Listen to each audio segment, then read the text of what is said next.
Meg Whitman is a name that you're going to hear a lot more. She built internet auction giant eBay from a company with 30 employees and $4.7 million in revenue into one with 15,000 employees and almost $8 billion in revenue. So now her name pops up all the time as somebody who may be able to give the government a few tips on how to manage money.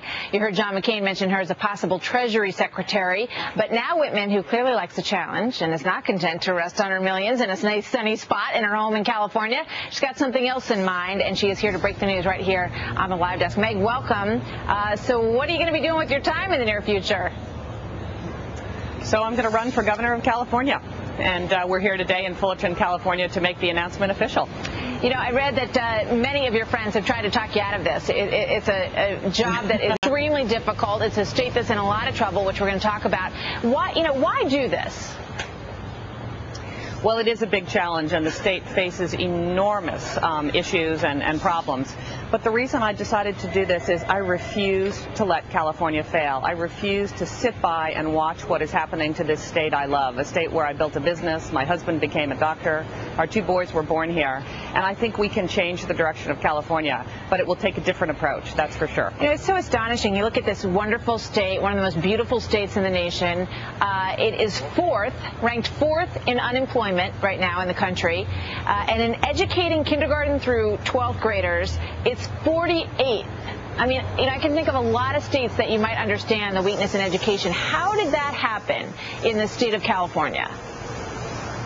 Well, I think it's been a long-term decline, but first and foremost, California is a tough place to do business, and that's why we're losing jobs, not so much to India and China, but to Colorado, Utah, Arizona, and Texas, because we've got to cut taxes here, we've got to streamline regulation, and we've got to stand up and compete for jobs. So that's why unemployment is so high.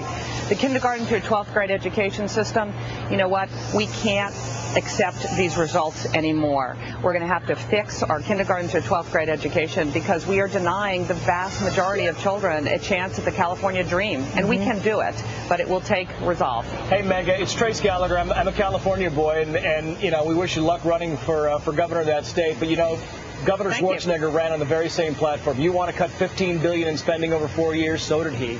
You know, you run into the same problems. He got beaten down because it's a democratically controlled legislature, because, you know, the special interests are going crazy out there, and the public unions are crippling the system. I mean, how do you go in there and hope to change something that he failed at, and Pete Wilson failed at, and Ronald Reagan didn't do much better at? Well, I'd say Ronald Reagan or Pete Wilson did a better job, and the state was in quite good shape when Pete left. He left with a $12 billion surplus. But I will tell you, this is all about leadership, and it's all about focus. And I want to focus on doing three things extraordinarily well, which is fixing the business climate in California, creating jobs and keeping jobs, cutting government spending, and fixing education.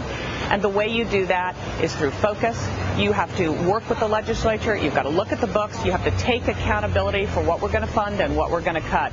And you know what? I think if you have a huge need to be liked, actually, and be popular as governor, this is a very bad job person's fit. And the next governor is going to need a spine of steel. She's going to have to know exactly what she believes, and she's going to have to nail it. So, Meg, what are you going to do about the fact that a lot of people, you know, outside of the business world aren't familiar with you, and they may look at you and say, she's never held public office in her life. You know, why should I vote for her for governor of California? Yeah. Well, actually, I think it's an advantage right now because the people of California, and I have traveled up and down this state, are really angry at Sacramento. They are tired of the politicians, they're tired of the politics, and I think they want someone with a fresh set of eyes who's created jobs, who's run businesses, to come in and take control. Because Californians, they want California to be great again, but they recognize that we have to change the way we do business here, or we're going to continue on a slow downward spiral, which no one wants. All right, well, we'll see if Meg Whitman is that woman with a spine of steel. Maybe that's going to be on your bumper sticker. They're going to start calling you the Iron Lady or the Steel Lady. Meg Whitman, thank you so much for sharing this big announcement with us on the live desk. We're glad to have you here, and we'll be following what you're doing out there closely. Thank you, Meg. Well, great. Thanks a lot. Thanks for the time this morning. Thanks, Meg.